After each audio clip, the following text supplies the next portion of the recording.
Bonjour à tous. Bonjour. Donc là, pour l'instant, en fait, on est encore visible, mais ensuite, je pense qu'on va partager en fait les slides plutôt que et reprendre ensuite le visuel avec nous. Alors bonjour à tous. Donc bienvenue à cette conférence Capgemini Engineering que nous proposons aujourd'hui. Merci pour votre participation et votre intérêt. Donc aujourd'hui, nous sommes. Je partage mon écran plus grand. Aujourd'hui, donc, nous sommes trois à avoir le plaisir d'échanger avec vous à cette conférence. Donc, je me présente, Nadine Graal, je suis responsable recrutement et relations école et université pour la direction recherche et innovation, et je suis également lab manager pour un de nos labs, donc situé dans nos locaux de Meudon. Et je suis accompagnée aujourd'hui donc par Jalila El Bousserghini, qui est docteur en sciences de gestion et qui est chez nous Scientific Work Package Leader sur un projet FOPM qui est axé en fait sur le management de projet. Et Hugo Ajrouche, qui est docteur en physique appliquée avec une spécialité énergétique, qui aujourd'hui est coordinateur du projet HIP. C'est un projet axé sur le véhicule électrique. Donc, pour cette table ronde, nous proposons donc de l'introduire par quelques éléments de contexte qui, en fait, vous permettront de mieux comprendre les données, le contexte et notre environnement Capgemini Engineering, et surtout aussi que vous puissiez mieux comprendre, en fait, les enjeux, également l'ampleur de nos activités. Donc également quelques données sur nos activités de conseil, mais ensuite nous ferons plus spécialement aujourd'hui un focus sur la recherche et l'innovation qui vous intéresse plus particulièrement, ainsi que sur nos labs d'innovation. Ensuite nous aurons une table ronde dans laquelle vous pourrez échanger directement avec Jalila et Hugo, qui finalement partageront avec vous plus en détail leur parcours, leur formation, leur expérience, leur cheminement et aujourd'hui leurs activités au sein de Capgemini Engineering. Et ils pourront aussi bien sûr répondre à vos questions, échanger directement avec vous sur toutes les interrogations que vous pourriez avoir peut-être souhaitez-vous intégrer le monde de l'entreprise, donc vous avez sûrement des interrogations à ce niveau-là.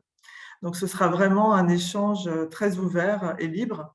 Donc ce que je vous propose, c'est de mettre vos questions également dès que vous y pensez dans le chat de cette réunion, et nous y reviendrons à ce moment-là. Alors, commençons par quelques éléments de contexte. Donc, comme vous le savez peut-être déjà, nous, Altran, en fait, anciennement Altran et Capgemini, se sont rapprochés il y a maintenant plus d'1 an et finalement ont uni leurs forces pour créer, grâce à une vraie complémentarité d'expertise, le leader mondial du conseil en transformation digitale, donc qui est Capgemini Engineering. Donc, Capgemini Engineering, qui est donc une des marques du groupe Capgemini. Au sein de Capgemini Engineering, nous accompagnons nos clients donc, dans leurs enjeux stratégiques. Nous les aidons à concevoir, par exemple, de nouveaux produits et de nouveaux services que l'on va dire intelligents et disruptifs sur le marché et qui sont de nature à préparer ce qu'on va appeler la prochaine révolution industrielle. Donc, l'alliance de Capgemini et Altran est pour moi très intéressante en ce sens qu'elle permet d'allier des compétences numériques et avec celle de l'ingénierie, ce qui est une force pour proposer un accompagnement de bout en bout finalement à nos clients et pour nous positionner comme un pionnier de l'industrie intelligente. Alors Capgemini Engineering, c'est aujourd'hui plus de 30 ans d'expérience au service de clients dans tous les secteurs d'activité de l'industrie, et également 52 000 collaborateurs avec une présence dans plus de 30 pays dans le monde, ce qui offre là vous avez des exemples par exemple de clients et de secteurs dans lesquels nous travaillons, donc sur le volet conseil, et des clients que nous accompagnons. Et vous voyez ici la présence également à l'international qui permet, si on parle également de carrière, qui permet des possibilités en fait de carrière et de mobilité qui vont même au-delà de nos frontières et peuvent être assez diversifiées.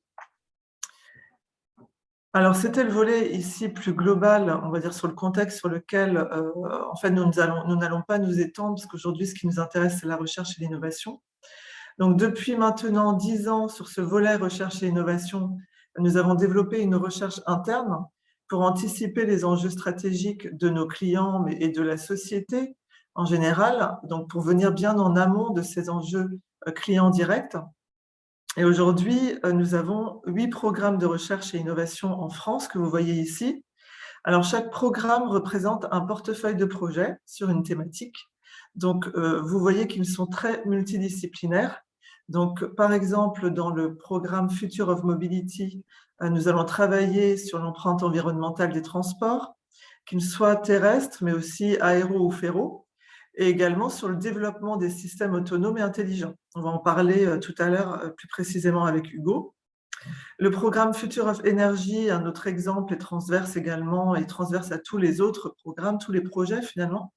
Et il adresse les thématiques de la transition énergétique, des énergies nouvelles, du stockage de l'énergie, par exemple. Le programme Future of Healthcare, quant à lui, va être axé sur la santé et la santé spécifiquement à l'ère du numérique. Donc, on va parler de médecine décapée, de réalité virtuelle, digital twin aussi, les interfaces cerveau-machine, interface homme-robot. Dans le programme Future of Industry, on va proposer des outils et des technologies qui sont de nature à rendre l'usine plus performante, plus optimisée et également plus responsable. Dans le programme Future of Engineering, on travaille sur l'ingénierie des systèmes, sur les algorithmes multicritères, sur les outils également, finalement, vous voyez, qui soutiennent les différents projets des autres programmes. Et dans le programme Future of Networks and Compute, là, il va s'agir de bâtir l'infrastructure numérique de demain. On va adresser des sujets comme la 5G, la 6G maintenant, l'IoT, la cybersécurité, le cloud, par exemple. Et enfin, le dernier né de nos programmes, ce qui est un petit peu différent, je dirais, et en tout cas nouveau aussi, c'est le programme Future of People at Work. C'est notre dernier né et il est axé sur les sciences humaines et sociales. On en parlera tout à l'heure avec Jalila, qui est docteur en sciences de gestion et qui travaille sur un des projets inclus dans ce programme. Donc finalement, ici, on va adresser beaucoup d'enjeux, comme je dirais, le futur du travail et le futur au travail, les nouveaux enjeux managériaux, la responsabilité sociétale de l'entreprise, le talent management, mais aussi l'acceptabilité, par exemple, aussi des technologies par l'humain. Alors, si je vous donne quelques chiffres clés, aujourd'hui, ces programmes représentent sur la France 120 projets de recherche interne et plus de 100 docteurs travaillent sur ces projets, donc à temps plein, partout en France. Ils génèrent beaucoup de valeur, ce qu'on appelle, nous, des assets, c'est-à-dire des résultats de recherche qui peuvent prendre différentes natures. Cela peut être des publications, des briques technologiques, des brevets aussi. En termes de publis, nous avons donc une quarantaine en moyenne de publications par an et en 2021, on en a fait même plus de 100 publications et communications orales dans des congrès en France, à l'international. En termes de brevets, on est à environ 30 brevets actifs. Et voilà, donc vous voyez qu'on a aussi une vraie stratégie de publication et de développer ces publications de plus en plus parce que c'est très intéressant pour les chercheurs qui nous rejoignent de pouvoir continuer à progresser dans leur démarche scientifique et dans leurs projets et en présentant leurs résultats. Ça leur permet aussi de développer et de maintenir leur réseau scientifique, donc au travers de leur écosystème également externe. Donc, ce qui nous paraît également très intéressant en termes de valorisation et de reconnaissance du travail, d'autant plus que cela alimente beaucoup et, on va dire, consolide les projets de recherche.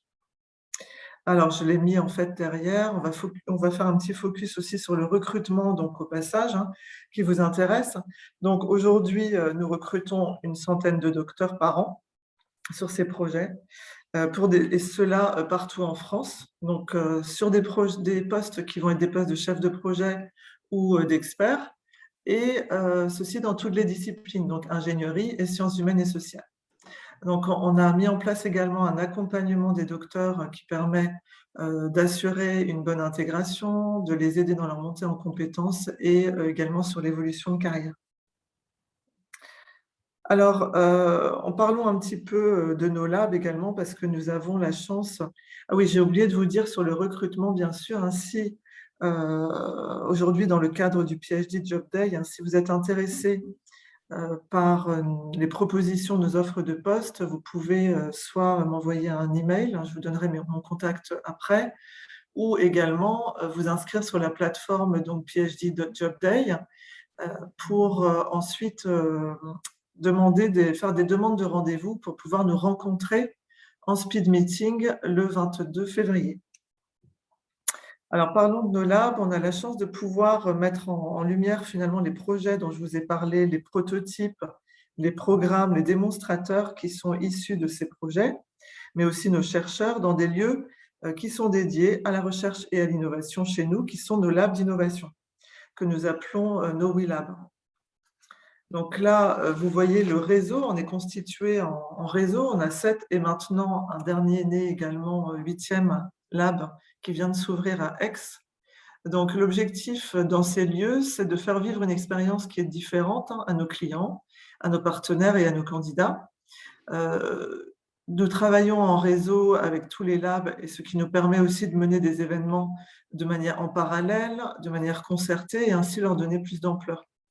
Donc nous avons, pour vous expliquer un peu plus concrètement ce que nous faisons dans nos labs, nous avons des objectifs, des grands objectifs. Là, vous voyez, c'est le nouveau lab que nous avons à Meudon. Donc on a à peu près, on a même plus que 400 mètres carrés dans lesquels on va retrouver un espace de conférence, un espace de démonstration, des Fab Labs, là vous les voyez un peu, des espaces vitrés, des espaces de prototypage, on en a 2, et un espace également de coworking qui permettent aux équipes de travailler ensemble dans ces lieux.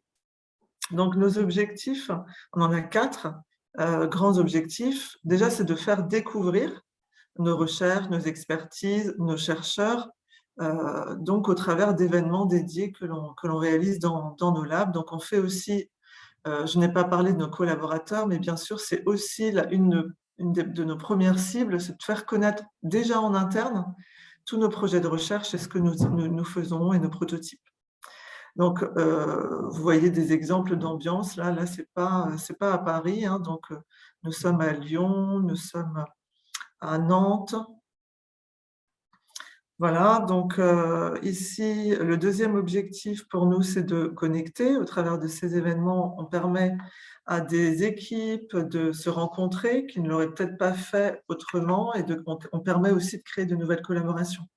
Donc, on organise des petits déjeuners à thème, des after-work thématiques, on organise des créatons, donc une sorte de hackathon thématique. On en a fait un sur l'énergie, un autre sur la santé. On organise des Innovation and Tech Days qui permettent de réfléchir, de faire venir nos clients et de réfléchir avec eux sur la manière d'adresser leurs besoins d'une manière innovante.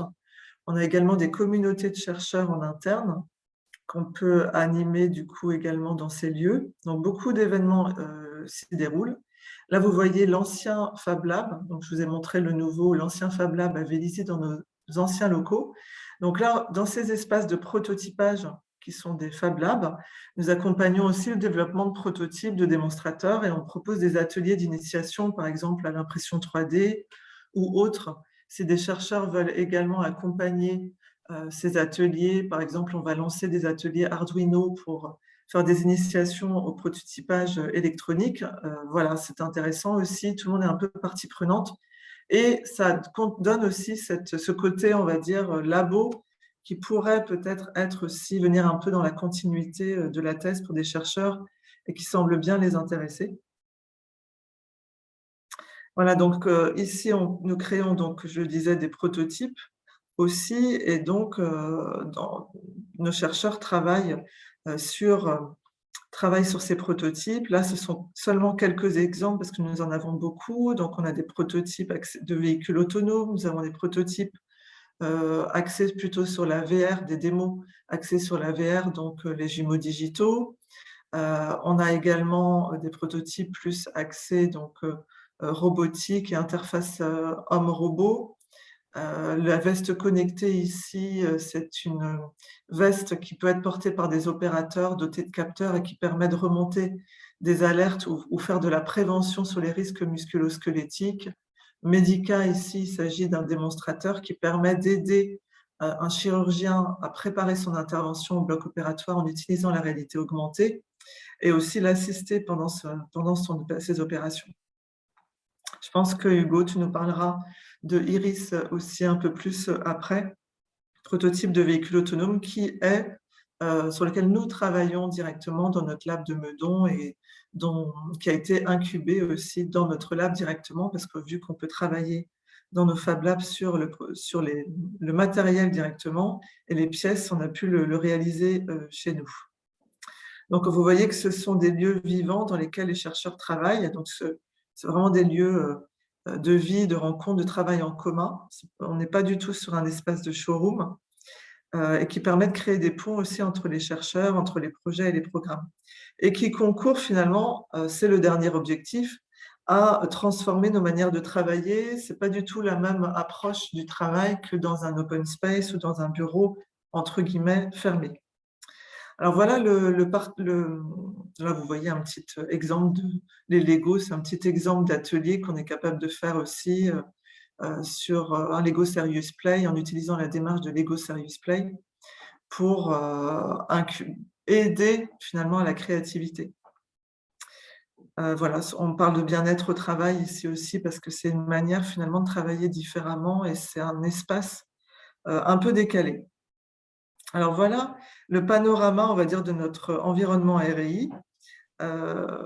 Donc, si vous avez des questions, je suis à votre écoute sur cette première partie. Après, on va laisser la parole à nos experts qui vont pouvoir se présenter et avec qui vous allez pouvoir interagir directement.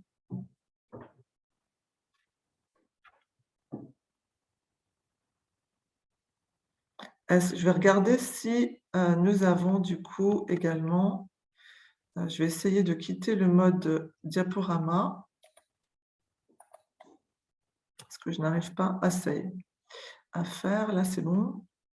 Alors, bonjour, avez-vous des bureaux à Lille? Alors, nous avons des bureaux à Lille, oui, à côté, à Ouascal.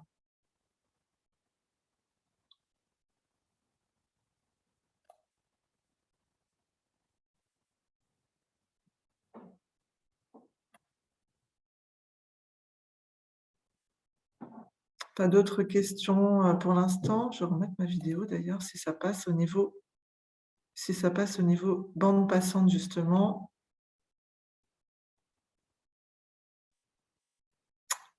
Qui recrute aussi. Alors, sur la recherche spécifiquement, en ce moment, je n'ai pas d'offre sur ce bureau, en fait, cette localisation en tout cas. Mais après, ce qu'il faut voir aussi, c'est que nous avons une politique, on va dire, de télétravail qui peut finalement permettre aussi d'imaginer d'autres manières de travailler, des manières de travailler ensemble à distance. On sait le faire aussi hein, de plus en plus. Et donc il y a pourquoi pas des possibilités à voir sur les différents postes que nous avons, sur une localisation, si vous souhaitez être quelques jours à Lille, par exemple, parce que personnellement, c'est plus arrangeant pour vous.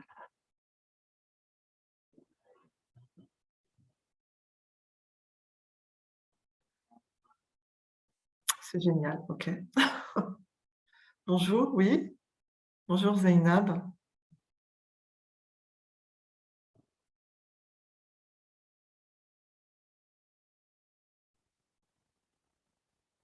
On peut se permettre, je pense, si vous souhaitez, hein, ouvrir votre micro. Je pense qu'on n'est pas trop nombreux. On peut se permettre d'échanger aussi à l'oral, si vous le préférez.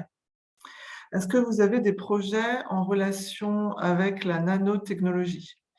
Ah, alors, il peut y en avoir, mais là, j'en ai pas spécifiquement en tête. Mais ce que je peux faire, c'est vous mettre pendant que vous allez échanger avec les experts, je vais vous mettre dans la conversation le lien vers un book d'offres qui est en train d'être remis à jour, mais qui montre déjà la diversité de ce que nous pouvons proposer. Chimie, physique, oui. Et chimie des matériaux, oui.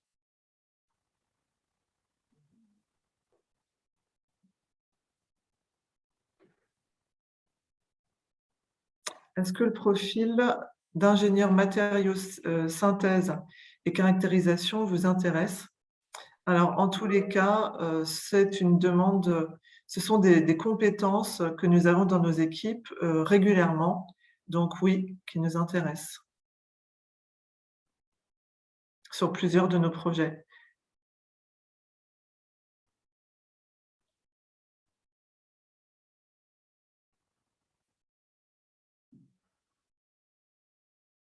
Alors, il est 14h25. Je vous propose d'enchaîner et puis on continue à discuter avec la présentation de nos experts.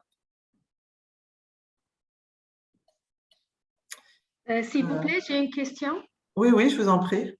Comment faire pour prendre un rendez-vous avec les recruteurs pour le 22 février prochain?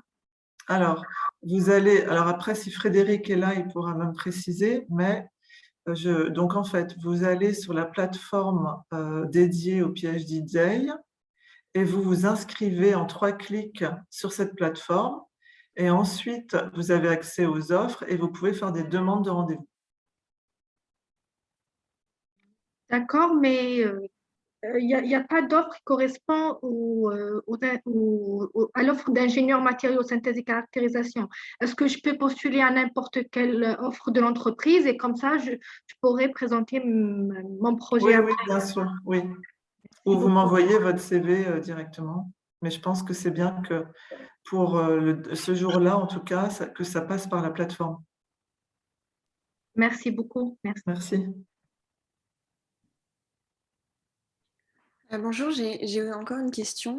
Je voulais Oui. savoir, est-ce que vous receviez beaucoup de candidatures de docteurs ou ces éléments-là? En gros, est-ce que la concurrence est rude et comment tirer son épingle du jeu alors? Alors, nous recevons beaucoup de candidatures de docteurs, oui, et de doctorants d'ailleurs aussi en fin de thèse. Mais en parallèle, nous avons aussi, comme je le disais, beaucoup de recrutements prévus, donc plus d'une centaine partout en France. Donc aujourd'hui, il y a quand même beaucoup de possibilités. Alors, comment tirer son épingle du jeu? Là, si je traduis peut-être la question par, on pourrait dire les conseils qu'on peut vous donner, je dirais, déjà, ne pas hésiter. Vous avez fini votre thèse? Non, non, je suis en deuxième année, il me reste encore un an. Ah bah, très bien, en deuxième année, donc je pense que le conseil, c'est aussi de justement ce que vous faites là, hein, prendre contact, vous impliquer sur des événements tels que celui-ci, venir à notre rencontre avant déjà la fin, anticiper en fait, avant la fin de votre doctorat, parce que à la fin du doctorat, les choses vont se précipiter, vous allez avoir votre rapport, vous aurez moins de temps. Donc c'est important d'essayer de vous faire une idée en avance de phase et d'utiliser ces rencontres pour vous faire une idée et pouvoir déjà entrer en contact. On peut rester en contact aussi en relation sur LinkedIn et puis pouvoir accélérer les choses avant la fin de votre doctorat. D'accord, super, merci. Je vous en prie.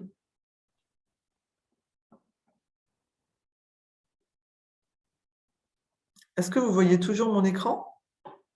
C'est bon? Oui. Oui, très bien. Oui, c'est clair.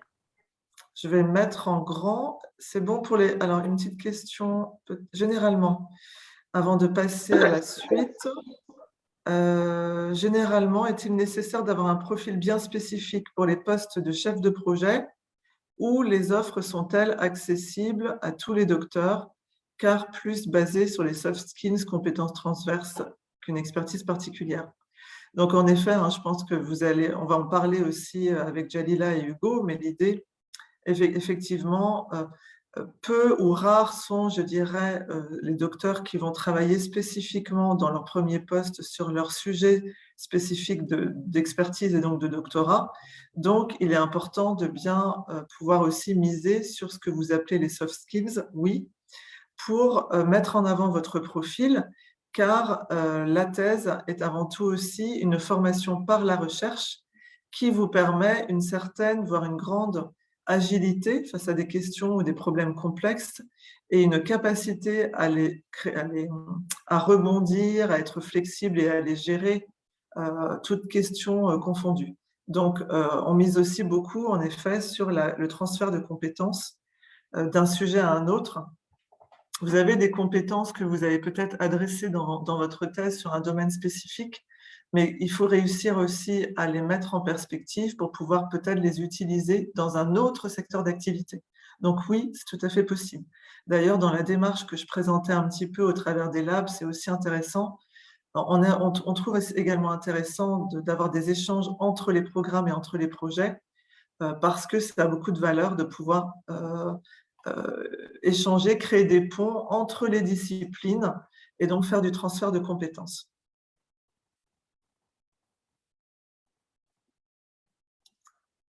Voilà, je vous en prie. J'affiche pour la présentation, en tout cas, parce qu'après, je pense que le but, c'est pas de rester focalisé sur nos photos et sur nos titres, mais de pouvoir discuter. On commence par Jalila. Jalila, est-ce que tu peux te présenter, expliquer ton parcours? Oui, merci Nadine. Bonjour à tous et merci d'être là pour nous écouter et pour qu'on puisse partager avec vous notre expérience euh, au sein de Capgemini Engineering. Donc moi, je suis docteur en sciences de gestion. Donc j'ai soutenu ma thèse en 2018 à l'Université Jean Monnet de Saint-Étienne. Ma thèse a porté sur la responsabilité sociale des petites et moyennes entreprises. Et vous allez remarquer en fait que ça n'a rien à voir avec ce que je fais aujourd'hui et ça rejoint ce que Nadine a expliqué tout à l'heure. C'est par rapport à l'adaptabilité et soft skills surtout du docteur et enfin, du profil en général. Donc, j'ai fait ma thèse sur la RSE des PME. J'ai eu plusieurs expériences dans des business schools, en tout cas dans des expériences d'enseignement et de recherche dans des business schools en France et à l'étranger. Donc, j'ai enseigné des matières telles que l'éthique des affaires, enfin des matières liées au management en général, telles que les stratégies RSE, l'éthique des affaires, l'entrepreneuriat. Et puis, j'ai eu une offre d'un postdoc, en tout cas d'un poste d'ingénieur recherche au sein de l'école des mines de Saint-Étienne.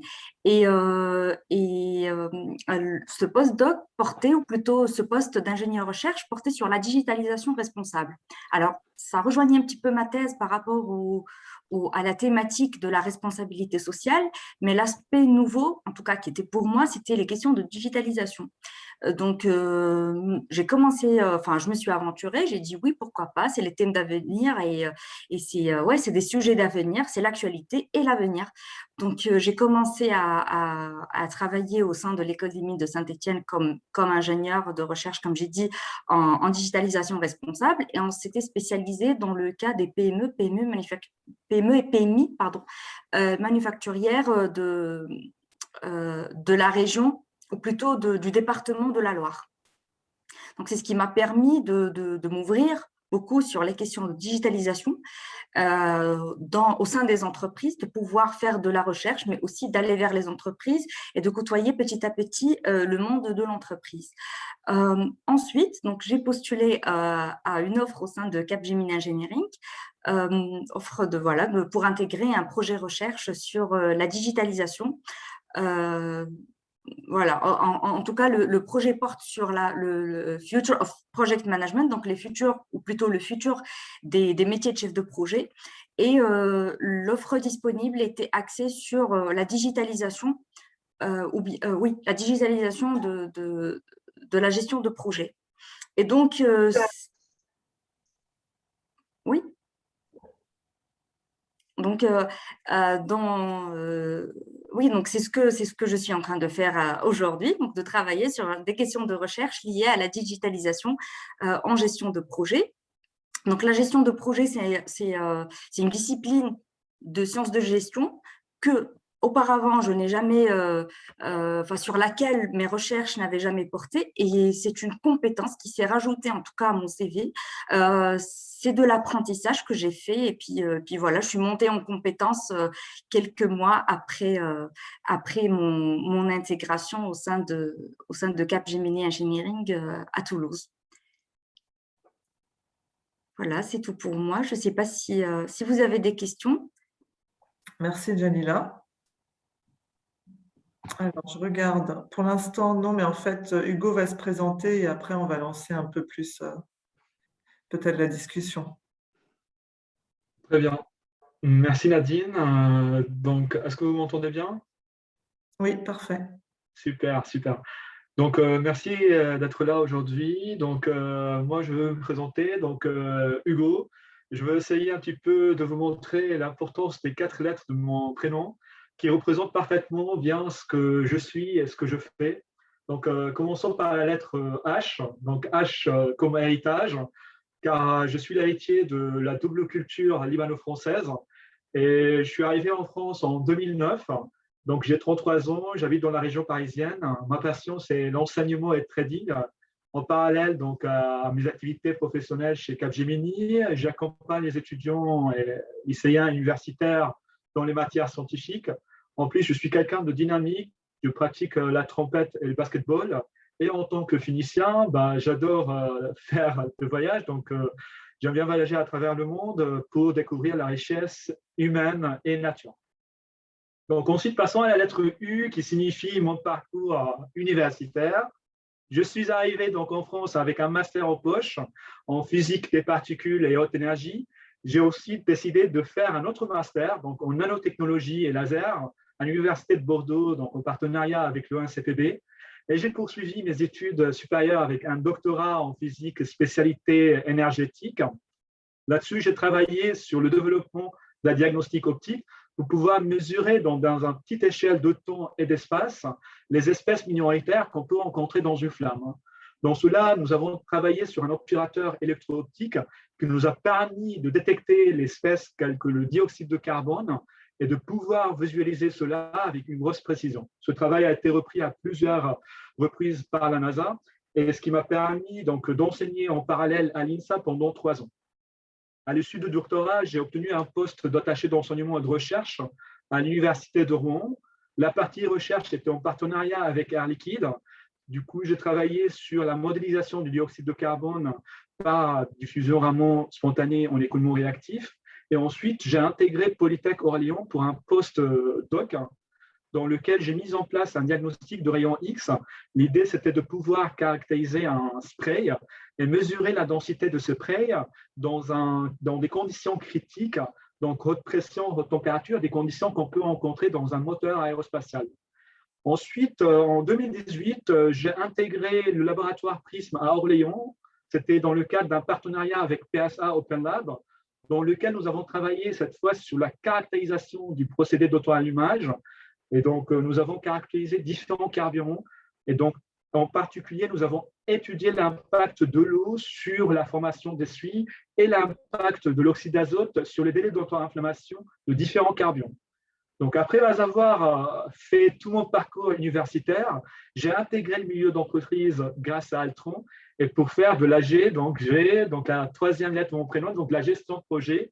Et depuis 3 ans, du coup, je suis chez Altran en tant que coordinateur projet sur le projet HIP qui s'intéresse aux véhicules électriques. Donc, nous avons développé un outil de développement de simulation numérique d'une chaîne de traction hybride. Le projet est constitué de 7 docteurs avec une dizaine de stagiaires et plus ou moins une dizaine d'intercontrats, donc des ingénieurs qui arrivent sur le projet par mois. J'ai été le responsable technique de toute la partie turbocompresseur et la pile à combustible, dans lequel nous traitons des problématiques de défaillance telles que le démarrage à froid et l'empoisonnement par du monoxyde de carbone. Actuellement, je travaille sur des parties qui sont en lien avec l'international, donc toute la partie sous-traitance, où on traite avec nos homologues en Allemagne, en Italie et en Inde. Donc, je m'occupe en particulier de la rédaction du dossier d'exigence, des WBS, PBS et de l'animation des réunions. Pour finir, donc, il y a la lettre O, donc, c'est ce qui signifie un objectif, donc ceci un conseil de vie. Donc, j'aime bien toujours me fixer des objectifs et les atteindre. Donc, mon objectif aujourd'hui, c'est de vous témoigner de mon expérience, mon parcours, les difficultés qu'on peut rencontrer lorsqu'on veut postuler après la thèse dans le monde industriel ou entreprise. Et donc, pour synthétiser, donc Hugo H, c'est le mélange de 4 épices avec son héritage de la double culture libano-française. U, le parcours universitaire que j'ai consolidé avec le doctorat. Et donc, après l'AG, qui est la gestion de projet au sein de Capgemini, Et pour finir, donc, je suis quelqu'un qui a pour objectif aujourd'hui de vous conseiller. Et donc, n'hésitez pas surtout, si vous avez des questions maintenant ou aujourd'hui ou après, de me contacter par mail. Merci de votre attention. Merci Hugo. Donc en fait, moi, je ne vais pas me présenter, je ne vais surtout pas présenter un parcours de doctorat. Je vais juste à mon niveau, en fait, vous indiquer qu'en complément de mon parcours, j'ai mené une thèse professionnelle donc, en 2020 et qui traite justement de l'accompagnement des docteurs dans un milieu, dans un monde de conseils en haute technologie tel que le nôtre, ce qui a donné lieu justement au parcours dont je vous parlais, au parcours dont je vous parlais d'accompagnement des docteurs que nous mettons en place au sein de notre direction recherche et innovation, justement pour aider les docteurs, vous aider à bien vous insérer dans le monde professionnel en entreprise, hein, pour ceux qui souhaitent intégrer l'entreprise, et puis aussi pour aider, accompagner à la montée en compétences et à l'évolution de carrière. Voilà, je vais arrêter le partage et on va regarder les questions. Et puis d'ailleurs, vous pouvez tout à fait ouvrir votre micro. Il n'y a pas de, vous pouvez intervenir même directement à l'oral. On va peut-être mettre voilà, les cas, comme ça on nous voit un peu mieux. Voilà, voilà. Alors, des questions dans le chat, déjà.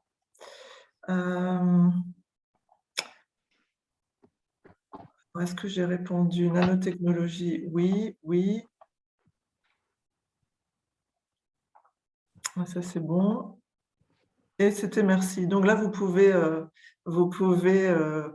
poser vos questions à Hugo et Jalila, si vous le souhaitez. Moi, j'ai une question pour tous les deux, je pense. Est-ce qu'il y a des semaines types ou alors des volumes horaires types? Est-ce que vous avez des journées types ou alors justement, est-ce que ça change tout le temps? Comment ça se passe, vos journées de travail?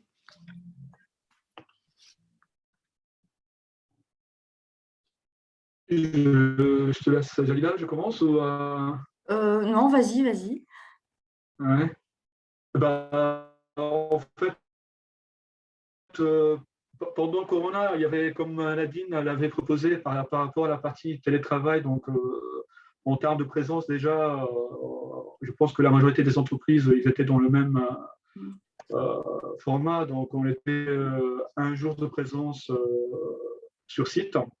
Donc au quotidien, ce qu'on fait, donc moi par exemple, mes activités que je fais en tant que coordinateur projet, il y a pas mal des parties qui concernent aussi l'intégration des consultants sur le projet, dans lequel ils nous aident à arriver à nos objectifs. Donc, il y a aussi des reportings qu'on doit mener au sein du département ARI. Donc, bien évidemment, il y a partie aussi planning, suivi des actions au niveau des différents partenaires, car on a une grosse partie de recherche de partenaires industriels et académiques sur lesquels la partie industrielle, on valide les briques technologiques que nous développons en interne. Et puis également dans nos quotidiens,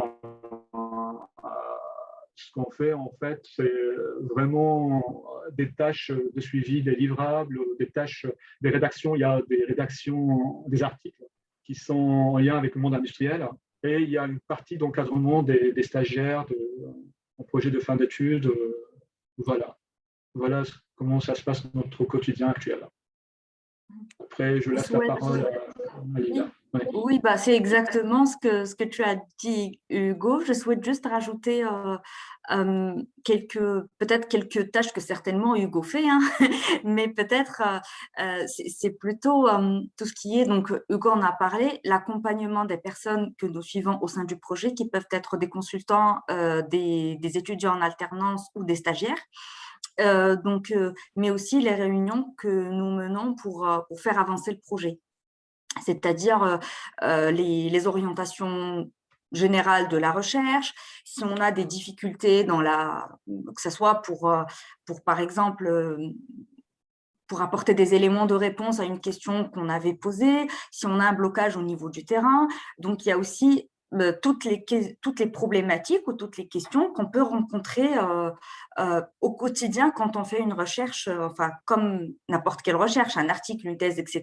Donc, il y a aussi toute la partie dédiée uniquement à la recherche où on est en train, nous en tout cas au sein de notre projet, je pense que les autres projets aussi font pareil, c'est on essaie de brainstormer au maximum en interne parce qu'on estime que plus on échange et plus ça nous permet d'avancer, en tout cas plus vite, d'avancer bien et aussi de répondre aux questions et plutôt répondre aux attentes. Parce que le challenge aussi, ce n'est pas uniquement de proposer des questions de recherche et de répondre et puis passer à autre chose, mais de poser des questions de recherche avec un gap théorique, donc qu'il y ait un verrou, que ça soit intéressant d'un point de vue recherche, qu'on contribue vraiment et réellement à l'avancement ou pour faire évoluer plutôt la science, mais aussi on a intérêt à poser des questions qui soient également intéressantes d'un point de vue pratique et pour pouvoir proposer des briques technologiques, des assets, etc., qui serviront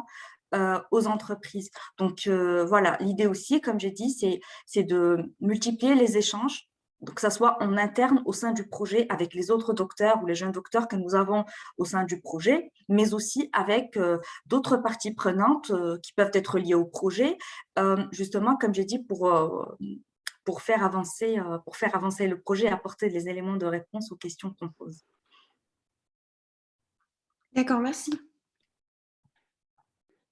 Je dirais aussi, Jalila, en fait, peut-être finalement dans les sciences humaines et sociales, je vais mettre ma caméra si ça ne prend pas trop de bande passante.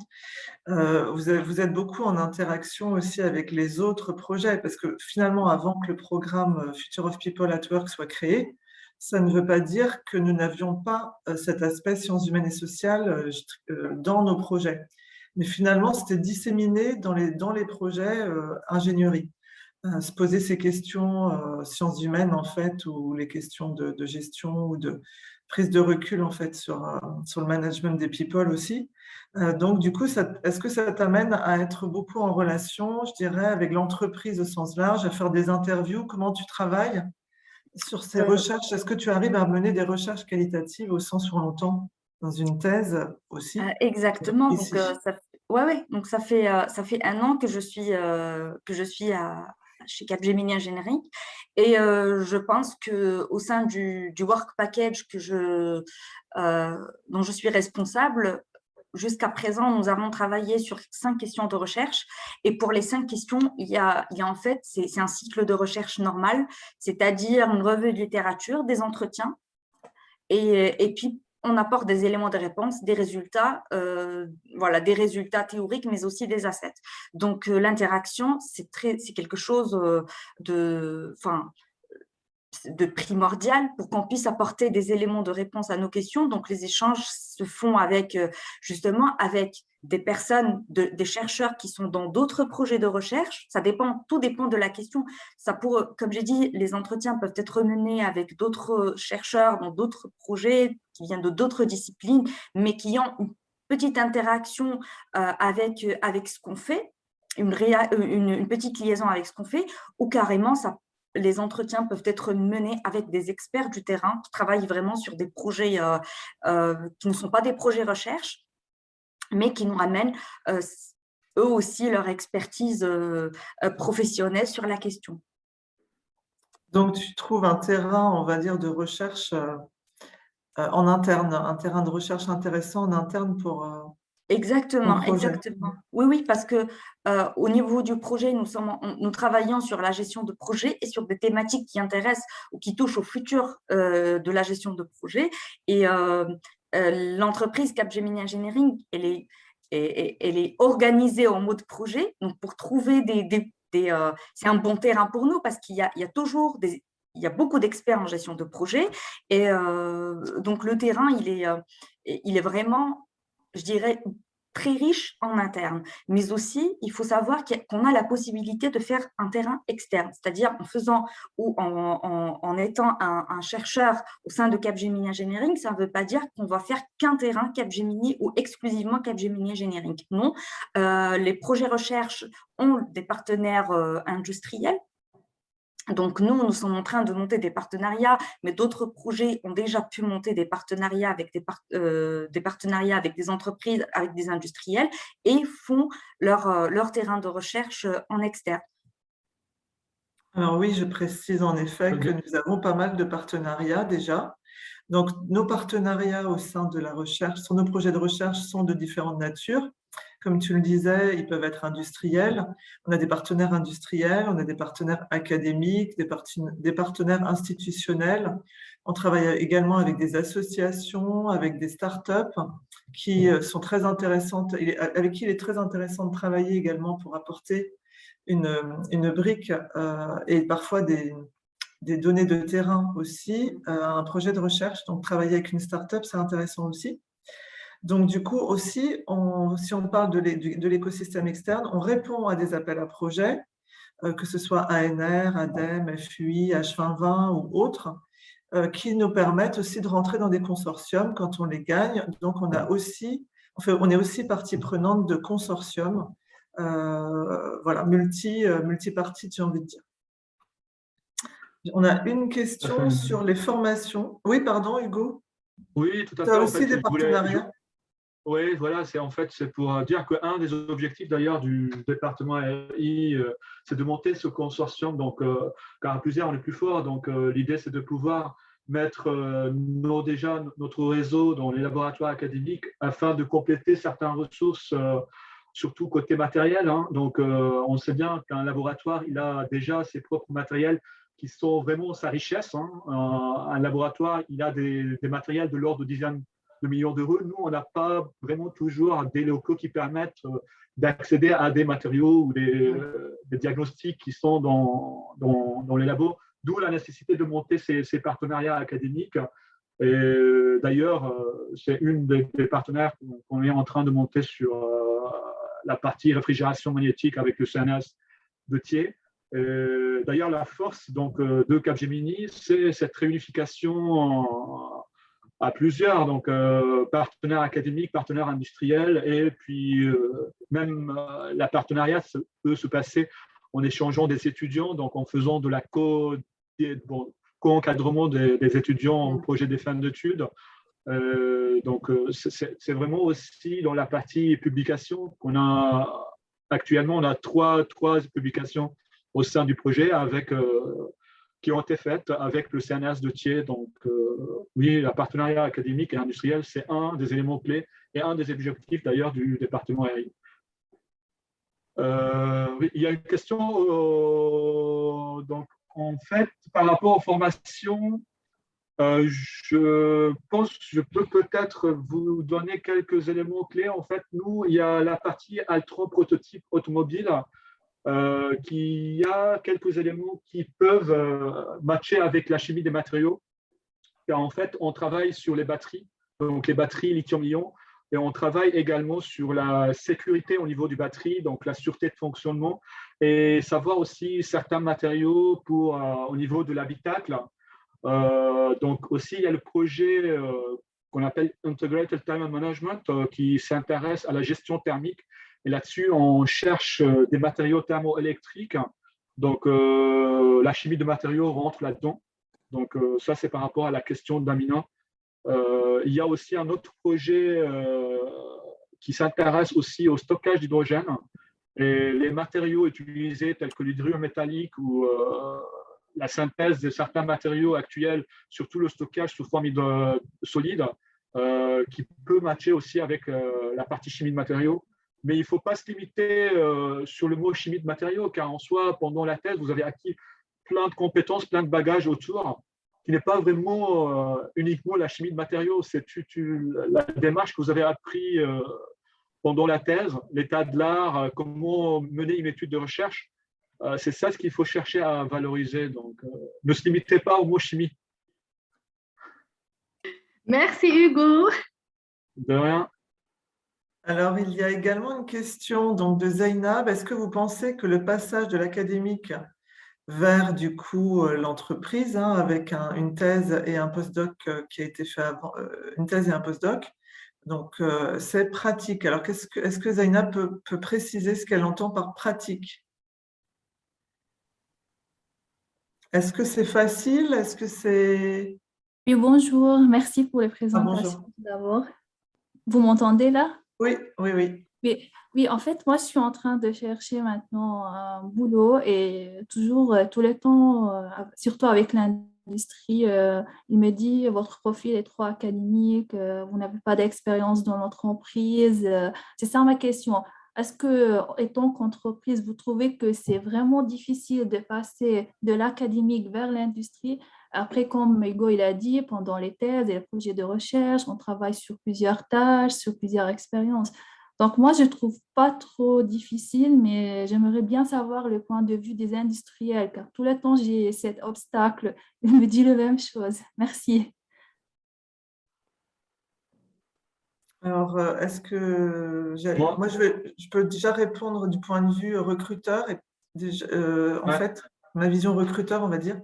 Du coup, pour moi, il n'y a pas de frein au fait d'avoir du tout de frein, en fait, d'avoir un parcours académique, universitaire, voire avec un postdoc derrière. Ce n'est pas un frein pour le recrutement.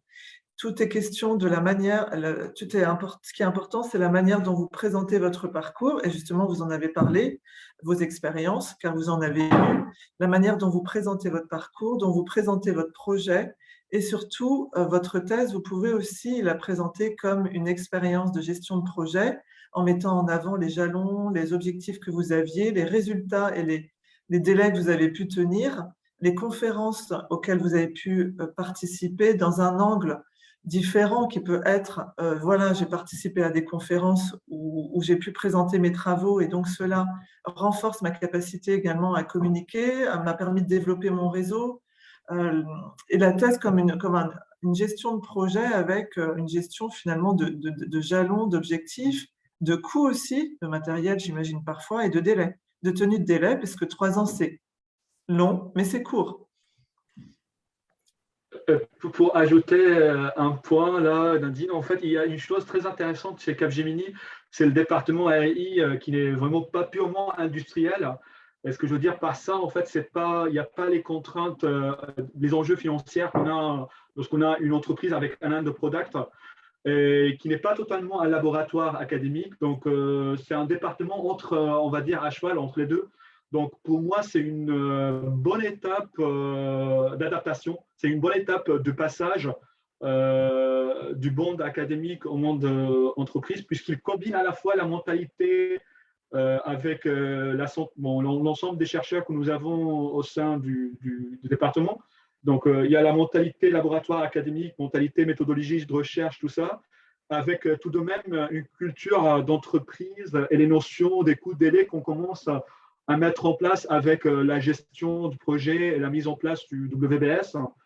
Donc, cette intégration qui se fait, moi je sais que je l'ai fait pendant 2 ans, durant lequel je me suis raffermi et mûri sur cet aspect de gestion et cet aspect de passage. Hein, la passerelle se fait très très bien, je pense, pendant déjà aussi avec le parcours que Nadine t'avait présenté, Start and Go pour les docteurs. Bon, Il y a aussi un merci. point, oui, il y a aussi un point que j'aimerais ajouter pour Zénap, c'est le fait que, en tout cas, l'entreprise, elle veut qu'on garde ce métier de chercheur, c'est-à-dire ce qu'on faisait avant, on continue à le faire. Donc, il n'y a pas vraiment une coupure entre ce qu'on faisait avant et ce qu'on fait dans l'entreprise. Donc, l'entreprise a vraiment besoin que le chercheur il garde sa casquette voilà, que le chercheur il garde sa casquette.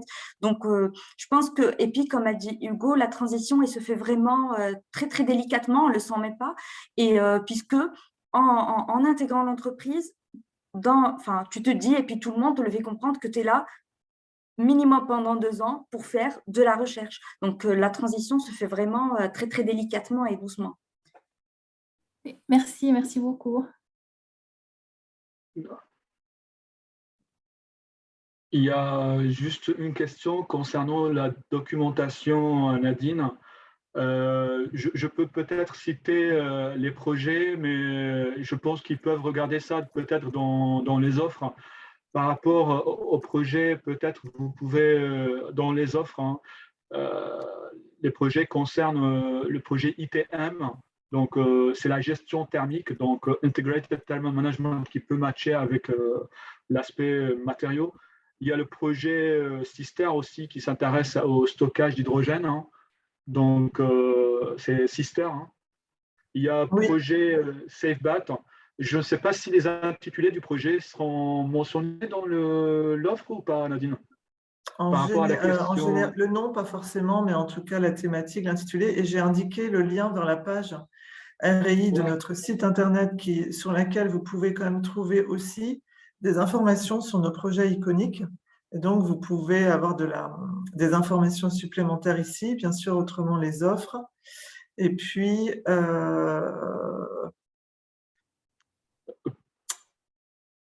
pour la déjà. question, Et il y a après, la question. spécifiquement sur le projet, sur ton projet, il faut voir si tu as de la documentation on a les fiches projet, Ouais, il y a par les fiches exemple. projet. Tu peux envoyer la fiche de ton projet aussi en complément si tu D'accord, veux. d'accord. Et j'avais une question, il y a une question de Slim.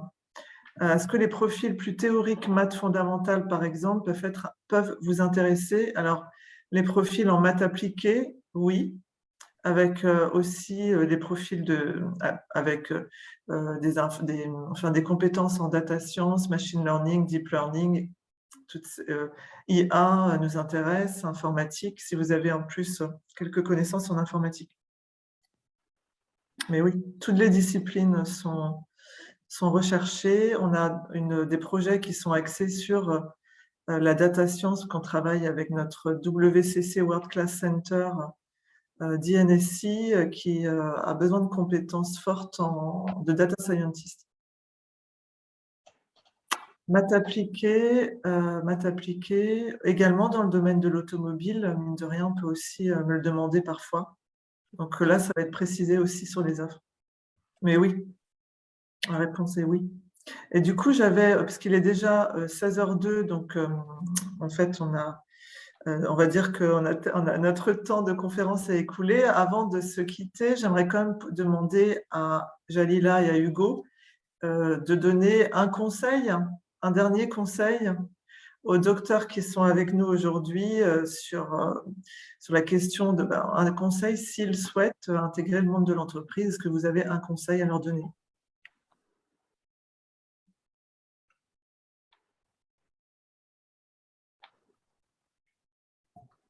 C'est pas évident d'en trouver que un, d'en choisir un.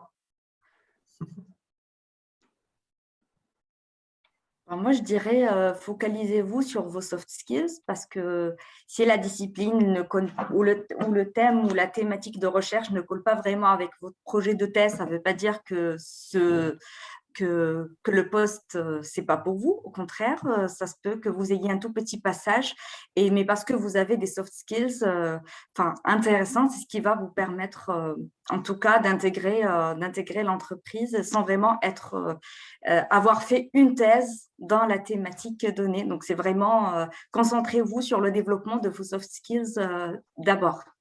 Et ensuite, bien évidemment, tout ce qui est lié à la recherche, c'est indispensable. Moi, j'ai deux conseils. En fait, la majorité des docteurs, peut-être qui sont en troisième année, ils ont parfois peur de faire leur thèse pendant 4 ans et ils ont peur peut-être que rater une année, c'est rater sa vie. Non, non, non, rater une année d'une thèse, c'est pas rater la vie. Ce n'est pas la mort déjà. Ce n'est pas, car en fait, pendant cette année, il faut savoir que vous êtes en train encore d'acquérir de nouvelles compétences d'une façon ou d'une autre. Donc, il ne faut pas avoir peur déjà de rater ça. Donc, il ne faut pas dire, ah tiens, l'évaluation d'un docteur se fait, il a fini sa thèse en 3 ans.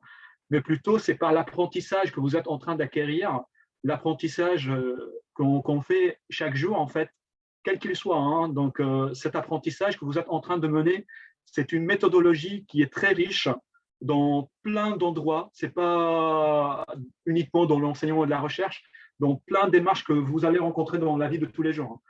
Deuxième conseil, c'est garder la motivation, garder, comme l'a dit Jalila, hein, donc plein de compétences à côté. Hein, faut garder le côté humain, le côté relationnel, ne pas se limiter dans son coin et avoir la mentalité de recherche. Donc, y aller vers l'autre. Donc, puis n'imaginez pas seulement vos rêves, mais révélez. Hein. Révélez lorsque vous avez commencé votre thèse. C'était pour rêver ce que vous êtes en train de faire aujourd'hui. Et c'est quelque chose de magnifique, je suis sûr. Et c'est pas grave si on n'a pas fini tout dans notre thèse, car il y a toujours une continuité d'une thèse. Et on ne peut pas finir tout dans une thèse. Donc, vous êtes fort et vous serez toujours à la hauteur de n'importe quelle entreprise qui vous recrute. Donc, plein de courage pour ceux qui sont en 3e année déjà et qui sont en plein de rédaction. Alors moi, je vais donc compléter en disant que l'anticipation, j'en ai déjà parlé, hein, de venir, n'ayez pas peur de venir à la rencontre des entreprises pour bien comprendre et puis échanger pour vous faire une idée. Donc avant la fin de la thèse, anticiper et aussi, je dirais, travailler votre pitch. Donc on a parlé déjà beaucoup de soft skills. Travailler votre pitch, évidemment, nous savons que vous êtes expert de votre domaine, il n'y a pas de doute là-dessus. Ce qui est plus compliqué, je dirais, c'est quand justement on est expert d'un domaine de manière aussi fine et précise, c'est de savoir l'expliquer à un néophyte. Et donc là, je pense que tout le travail que vous faites déjà, peut-être certains d'entre vous, sur ma thèse en 180 secondes ou des exercices tels que ceux-là, peuvent aider à parler en fait à des personnes qui ne sont pas dans votre sujet et qui ne sont pas experts de votre sujet et qui par contre sont très intéressés, mais à en connaître un peu, mais pas tout. Juste suffisamment pour pouvoir passer à l'étape suivante. Donc ça, c'est important, je pense, et ça vous servira dans toute votre vie professionnelle. Je vois que Céline a levé la main. Oui, j'ai une toute dernière question. En fait, j'ai encore des milliers de questions parce que ça m'intéresse vraiment ce que vous avez présenté et le format dont c'est fait, et en particulier sur vous, Nadine, puisque vous êtes en RH et ce que vous faites, ça me plaît. Et en fait, je voulais savoir si c'était possible, alors je ne sais pas si ça existe, mais de rencontrer ou de passer juste une journée avec quelqu'un qui est docteur au sein de Capgemini, ou peut-être de rencontrer le service des ressources humaines. Est-ce qu'il y a quelque chose de possible dans ce genre-là, juste de pouvoir échanger davantage, d'avoir un peu plus de temps et d'avoir des questions plus précises et pas prendre le temps de tout le monde? Alors, on va en parler peut-être indépendamment justement de cette réunion. Si vous pouvez m'envoyer un petit email avec vos coordonnées. Oui, d'accord. Je le mets dans le chat ou je vous l'envoie sur LinkedIn? Oui, sur LinkedIn, très bien, parfait. Je fais ça. Je vous ai ajouté déjà. J'étais proactive. À bientôt alors. Et Merci. Merci à tous. Il est 16h07, donc évidemment, on aimerait continuer à échanger avec vous. On a beaucoup de sujets qui peuvent être adressés, c'est sans fin, mais bon, voilà, donc on va vous libérer pour cette fois-ci. Et donc, j'espère qu'on aura l'occasion de se rencontrer bientôt, peut-être le 22 février ou dans d'autres événements. Et puis, n'hésitez pas à postuler si vous êtes intéressé par certaines offres également. Merci à vous tous, merci pour les échanges. Merci beaucoup à Jalila, merci à Hugo pour leur intervention et pour leur partage. Merci à Frédéric également pour l'organisation de tout cela. Merci. À bientôt. Au revoir. Bonne journée. Au revoir. Au revoir.